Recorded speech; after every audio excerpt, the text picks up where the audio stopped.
5, 4, 3, 2. Hay videos en YouTube que no tienen subtítulos ni en inglés ni en español. Yo no tengo computadora, voy a un cibercafé y oigo, y lo que oigo lo escribo en Word, lo que yo logro entender. Y entonces lo escribo en Word. Hay casos, aquí no entendí una palabra, entonces lo dejé en blanco, ¿ok? No la entendí.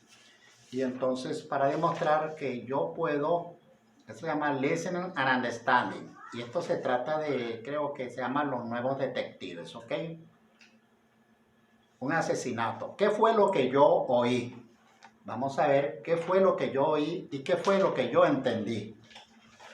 Y aquí está, ¿verdad?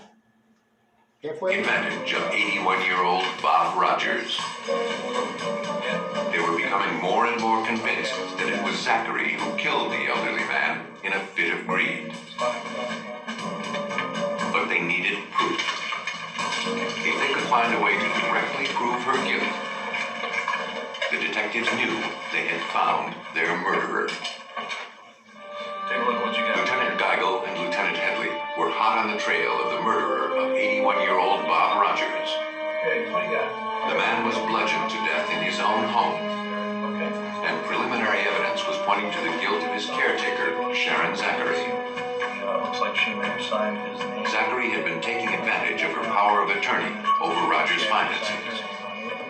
It seemed clear the old man didn't appreciate Zachary spending his money. We're trying to find anything that would link Zachary into any kind of financial wrongdoing. Anything that we could find out, trying to kind of piece everything together. Plus, we still had not found a murder weapon. Then, another discovery. Lieutenant Headley learned Zachary had tried to get the plans to Rogers' land.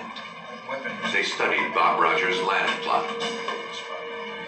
They wondered why Sharon Zachary, who rented one of Rogers' homes, would request a copy of Rogers' property plan. What they noticed immediately was the amount of water on Rogers' property.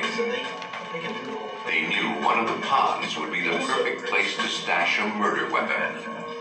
There were 3 ponds that were adjacent to the house of Mr. Rogers, and we thought that possibly that they were used to hide the murder weapon.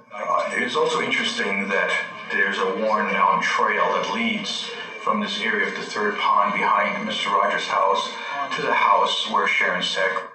Muy bien. Y entonces, nosotros lo que vamos a hacer es, déjenme salir de aquí, por favor.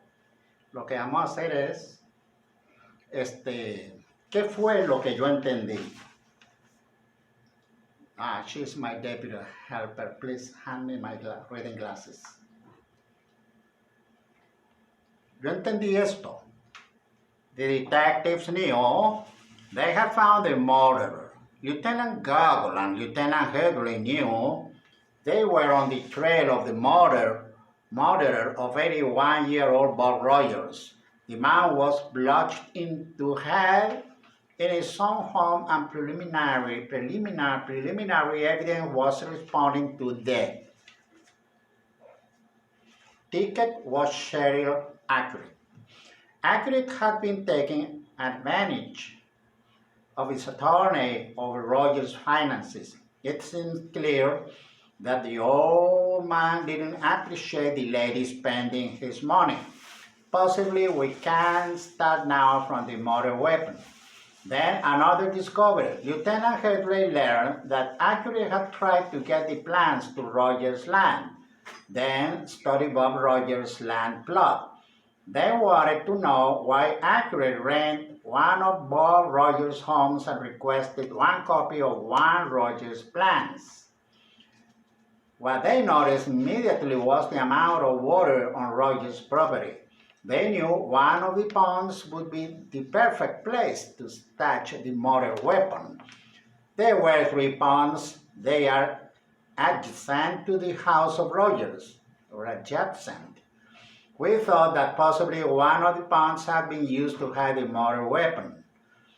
It's also interesting that there is one trail that leads from this area to their point to a dead point behind Rogers' house. Okay, what was this about? Well, the man is found beaten to death in his own home. A broken glass door suggests a forced entry. An autopsy reveals the man was struck numerous times in the head. Investigation reveals that the heir to the man's will had been misappropriating funds. Divers search a pond behind the house and find a faucet pipe with the man's blood on it.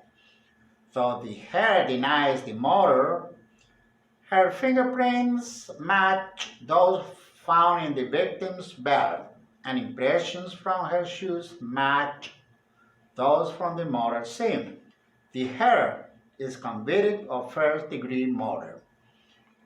Next stage to translate it into